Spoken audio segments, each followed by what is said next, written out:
यही सोचते थे आ तो गया हूं मगर जानता हूं तेरे दर पे आने के काबिल नहीं हूं। आ तो गया हूं मगर जानता हूं तेरे दर पे आने के काबिल नहीं हूं। आ तो गया हूं मगर जानता तेरे दर पे आने के काबिल नहीं हूं। तेरी मेहरबानी कहे बोझ इतना मैं उठाने के काबिल नहीं हूँ। तेरी मेहरबानी कहे बोझ इतना जिसे मैं उठाने के काबिल नहीं हूँ। आ तो गया हूँ मगर जानता जमाने की चाहत में मुझको भुलाया तेरा नाम मेरी जबां पे न आया। खतावार हूँ मैं गुनाहगार हूँ मैं खतावार हूँ मैं गुनाहगार हूँ मैं तुझे मुंह दिखाने के काबिल नहीं हूँ। तुझे दिखाने के काबिल नहीं हूँ। आ तो गया हूँ मगर जानता तेरी माना की दाता हो तुम कुल जहां के मगर कैसे दामन में फैलाऊं आके जो अब तक दिया है वही जय हो। कम नहीं है। जो अब तक दिया है वही कम नहीं है। कर्जा चुकाने के काबिल नहीं हूँ। ये कर्जा चुकाने के काबिल नहीं हूँ। आ तो गया हूँ मगर जानता हूँ। आ तो गया हूँ मगर जानता हूँ। 40 वर्ष पहले तक ब्रज वीथियों में उनका दर्शन होता था। ये सत्य घटना है, इस युग की घटना है। तब लगता है कि श्री तुलसीदास जी ने ठीक ही कहा है। प्रेम ते प्रगट होई मैं जाना। और भगवान श्री राम जी की कथा हम लोग सुन रहे हैं। श्री राम जी प्रेम की नगरी में आ गए, जनकपुर में, भक्ति की नगरी में। एक दिन घोषणा हुई, स्वयंवर सभा में सब विराजमान हैं। राजा की वीर प्रतिज्ञा ये धनुआ द्वारा पूर्ण होगी। जो वीर धनुष को तोड़ेगा सीता उसको अर्पण होगी। और यह सुनकर सभी जल्दी जल्दी चले। परिकर बांधी उठे अकुलाई। परिकर बांध उठे अकुलाई। चले इष्ट देवन सिरुनाई। चले इष्ट देवन सिरनाई।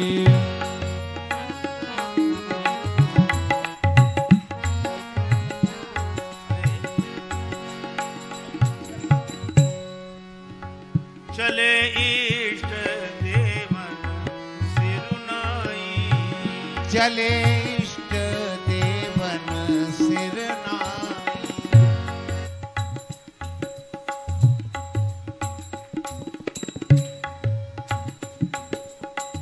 राजा लोग उठे, परिकर बांधी, यही से देखो, उठे अकुलाई। इन्होंने कमर कसी और अकुला कर उठे। अब थोड़ा मानस की इन पंक्तियों पर हम लोग विचार करें। ये राजा लोग अकुलाकर क्यों उठे कि कहीं कोई हमसे पहले जाके धनुष न तोड़ दे, इसलिए जल्दी जल्दी जा रहे हैं, कमर कसी अकुलाकर चले। और जो काम सबसे पहले करना चाहिए वो बाद में किया, इष्ट देवन सिरुनाई। और इष्ट देवताओं को पहले प्रणाम करना चाहिए, पर बाद में।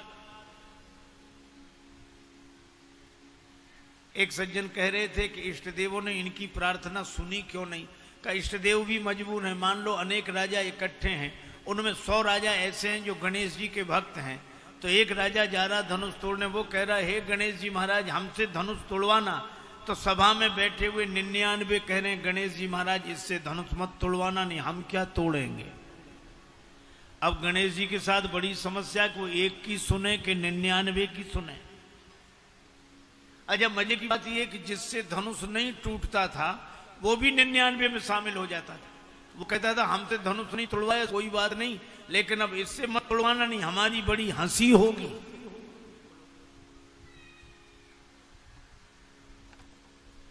धनुष टूटे तो हमसे ही टूटे, कहीं किसी दूसरे से न टूट जाए।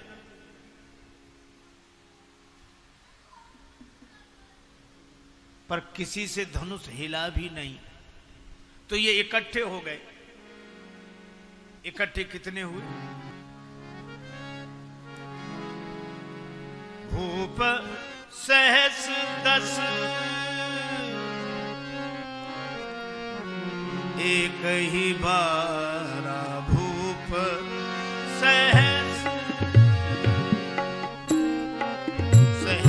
10 एक ही बारा, भूप सहस 10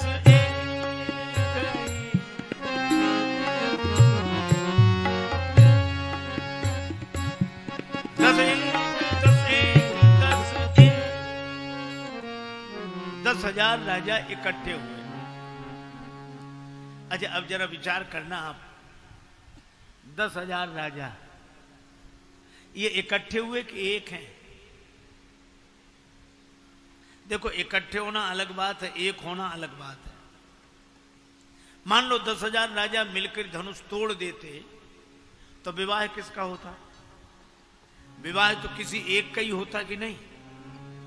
तो इन 10,000 राजाओं से कोई पूछे कि वो एक कौन होगा, तो 10,000 राजा बोले हमने पहले ही निश्चय कर रखा है कि पहले तो मिलके धनुष तोड़ दो, फिर आपस में लड़ेंगे, जो जीत जाएगा उसी का होगा। अब आप विचार करो, जिन्होंने पहले ही ये निश्चय कर रखा हो कि बाद में तो लड़ना ही है, ऐसे संगठन से समाज का कल्याण होगा? ये इकट्ठे हैं, एक नहीं। और मैं कहता हूं कि भगवान की कथा में हम लोग इकट्ठे होकर आए हैं, और जब भगवान की कथा सुनकर जाएं तो एक होकर लौटें, यही सत्संग की सार्थकता है।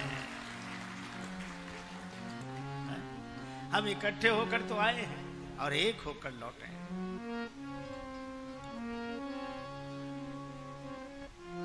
इसलिए 10,000 से भी धनुष नहीं हिला।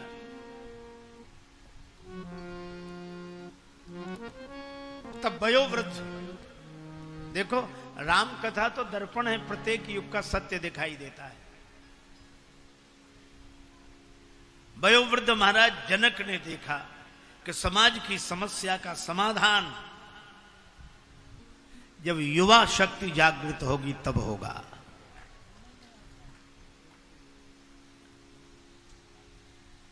और इसीलिए वयोवृद्ध जनक जी ने सीधे नहीं कहा, सीधे नहीं कहा,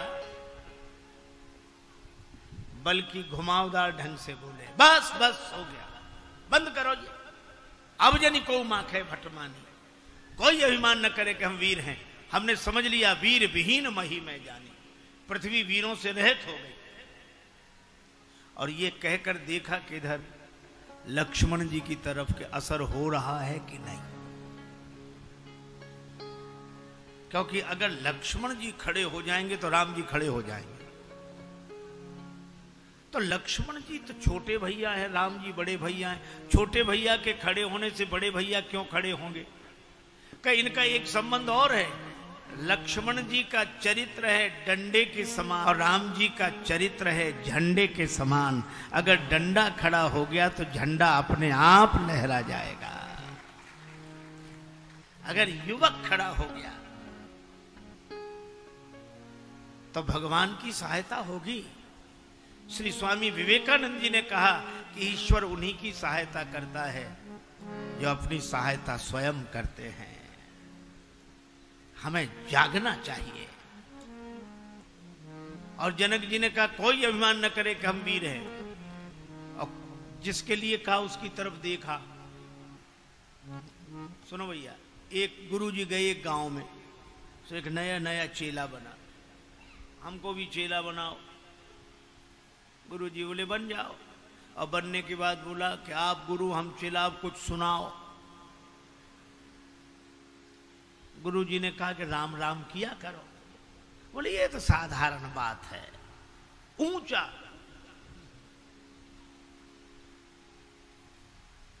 गुरु जी ने मन ही मन सोचा कि चेला नहीं गुरु ही मिला है। कई चेले सचमुच गुरु होते हैं। ऊंचा। गुरु जी ने कहा तो रामचरितमानस पढ़ा करो। अरे रामायण सब जान लिए। ऊंचा। तो गुरु जी ने कहा गीता। बोले हाँ ये कुछ ठीक है कुछ। तो गुरु जी बोले आज गीता का महत्व सुनाऊंगा। गीता कल। और महात्मा उन्होंने श्लोक सुनाया। सर्वोपनिषदो गावो दोग्धा गोपाल नंदना। ये सभी उपनिषद जो है सो गाय हैं और दोहने वाले भगवान श्री कृष्ण हैं। 1 घंटे तक व्याख्यान दिया। चेला बीच बीच में कह गए आ महाराज वाह वाह वाह वाह वाह क्या बात कही है, वाह वाह। गुरु जी का और उत्साह बड़ा, कितने ध्यान से सुन रहा है, इतनी प्रशंसा कर। गुरु जी और सुनाते गए। 1 घंटे बाद बोले कि बेटा कुछ समझ में ना आया हो तो पूछ लो। सो बोला कि हमें समझ में ना, हमें आप कम समझाते हो, हम ज्यादा समझते हैं। गुरु जी ने मन ही मन कहा कि हम ही नहीं समझ पाए पहले तो मैं, लेकिन चलो गुरु जी हैं, गुरु जी की इज्जत ही बचा ले, पूछ ले कुछ। तो बोला और तो एक एक अक्षर समझ में आया, केवल एक बात समझ में नहीं आई। कौन सी? आप कहते थे 2 गधा गोपाल नंदना, तो ये 2 गधा कौन थे? क्या समझ है? सो गुरु जी ने माथा पीटा। चेला बोला गुरु जी जवाब नहीं दिया, ये 2 गधा कौन थे? गुरु जी बोले एक हम दूसरे तुम। एक न सुनाई एक नहीं देखा।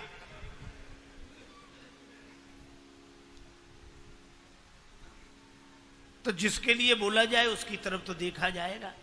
तो लक्ष्मण जी की ओर जनक जी ने देखा। अब जनी को माखे भट मानी, लेकिन हा लक्ष्मण जी पर असर हुआ।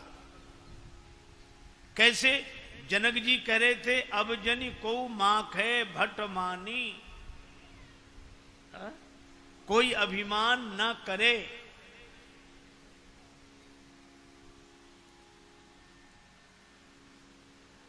और लक्ष्मण जी ने क्या कहा? क्यों न करे अभिमान, हम करते हैं। माखे लखन। जनक जी कह रहे थे जनी को माखे, कोई अभिमान न करे। और लक्ष्मण जी ने माखे लखन कुटिल भई भौ हैं, रदपुट फरकत नयन रिसों हैं। और लक्ष्मण जी उठकर खड़े हो गए। तो जो जनक जी ने देखा समझ गए कि काम बन गया। क्योंकि जनक जी का जो क्रोध है वो बाहरी है, भीतरी नहीं है। आज हम आपसे पूछते हैं क्रोध जरूरी है कि नहीं है? अगर घर में आग न जले तो भोजन न बने, और भोजन न बने तो घर चले कैसे? तो आग घर चलाने के लिए है, घर जलाने के लिए नहीं है। आग अगर चूल्हे से बाहर हो गई तो घर को जला देगी, और मर्यादा में रही तो घर को चला देगी। तो क्रोध घर को चलाने के लिए, जीवन को चलाने के लिए करना चाहिए, पर जीवन को जलाने के लिए नहीं करना चाहिए। अब लक्ष्मण जी का क्रोध, युवक का क्रोध, लेकिन उन्हें बुरा तो बहुत लगा, पर कही न सकत रघुवीर डर, लगे वचन जनुबान। राम जी के डर से नहीं बोल रहे हैं। और मुझे लगता है कि जिस क्रोध में भगवान का डर बना रहेगा, उस क्रोध के कारण कभी कोई अमंगलकारी कृत्य नहीं होगा। और जब नहीं रहा गया तो नाई राम पद कमल सिर बोले, गिरा प्रमाण। राम जी के चरणों में प्रणाम किया, फिर बोले, सुनहु भानुकुल, सुनहु भानुकुल पंकज भानु, कुल पंकज भानु, कुल पंकज भानु, कहूँ सुभावन कछु अभिमान, सुभावन कछु अभिमान, रघुवंशिन मह जहाँ को होई, तेहि समाज यस कहई न कोई, भानुकुल पंकज भानु, कुल पंकज भानु, भानु, कुल